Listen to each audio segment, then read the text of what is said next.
And I am so glad I was wrong about him having another bad game. Let's get into some reactions to this game. I got Mosh Sports here with me. Obviously, check him out on all socials. We did that stream with Grant, and we were very, very concerned yesterday about the weather.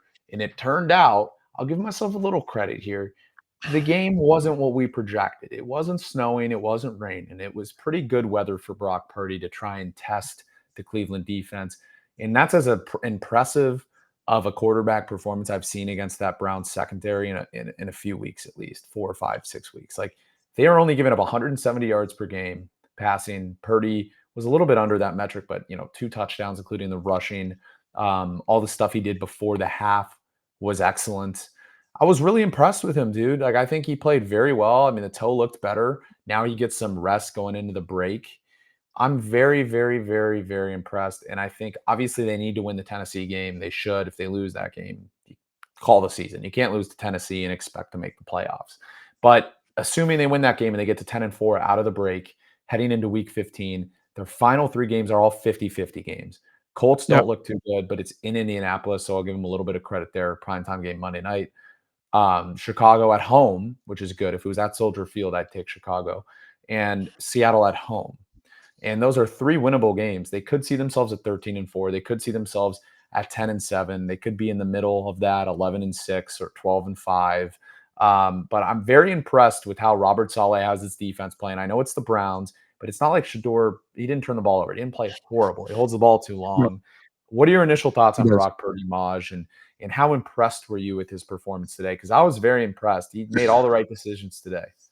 I mean, if you didn't watch the game and you looked at his box score, it's probably like, okay, this guy had the most mediocre game, but you got to put into the fact, like, I don't know how to word this. You got to put it into perspective on how, like, where he was playing, super windy, stuff like that. So I thought Brock played a really good game. Like, the biggest thing I could take away from this game is he wasn't chucking the ball, just like try to make those $53 million plays like he was doing the last 2 games. Like, nothing was open, chuck it out of bounds. I think he tried to do one of those plays, and we talked about it. It was that one to the back of the end zone for Pearsall, but like that's not But even it was right. out of bounds. It was out of bounds Do too, those right? once a game. Every quarterback does that like a couple times a game, but just do that once a game, maybe 2 times. But he tends to do it like 4, 5, 6, 7 times. Like, it's just 6, 7. it. I knew. That's why I said that. And that's the part that's annoying. But he didn't do that today. Like, he just looked better. And like I was watching when I was watching the broadcast, the reporter, like the girl, she said that Brock Purdy didn't have a steel plate in his toe. It looked like he didn't. His balls had more zip on it. He was running around. He was more mobile. And Kyle Shanahan, these last 2 games, he never called a running play with Brock Purdy. And today he did. And guess what? We got a touchdown and Brock Purdy hit the Dougie. Guess what? Your quarterback can't hit the Dougie as good as my quarterback. Simple as that. Well, I'm very glad Brock played well. I'm glad he's getting some confidence back. I do want to say what we talked about on your stream a little bit. The 49ers here with Robert Saleh playing the way that they're playing, does it make you angry? And we've talked about this with Grant too, that they didn't trade for an extra edge rusher because Keion White played great, Farrell played great, but you don't have Nick Bosa or Warner. Imagine if they had even given up a 3rd or 4th round pick for Bradley Chubb, or given up a 2nd for Jermaine Johnson, or gotten Maybe Jalen Phillips. You know what I mean? Because I maybe think something. Maybe I think the something like Niners are a something. better team than the Philadelphia Eagles. I do. Even presently constructed. They're Dude, playing like a better Robert team. Saleh, I told you, give this man however much money he wants.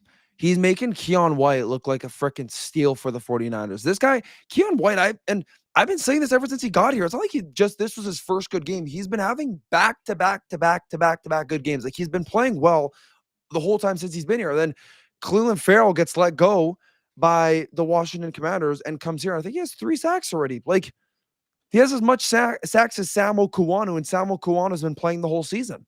Like, I'm shocked. I don't know if it's Robert Saleh, if he's like a whisperer to all these guys and just makes them significantly better, which I think he does, because if we still had Nick Sorensen, I don't think Keion White would do absolutely anything. I do think Robert Saleh does have a big part of this, and that's why I think he's a top 3 defensive coordinator. I don't think he's a good head coach, and that's why I think he should stay with the 49ers, because if he does, again, this team next year, if healthy, fingers crossed, is a Super Bowl contending team. I think if we had our full defense right now, I don't think the Browns score a touchdown this game. I don't think they score a touchdown. I think this game's like 20. What Yeah. was the final score? 28-6, 28-8? No, 6 or 8, 8, 26-8. 8. Yeah, they got the 2-point conversion. They got the 2-point conversion. Honestly, I think they Um, have 3 points by the end of that game. 3 points. Literally 3 points. Like I just think Robert Saleh is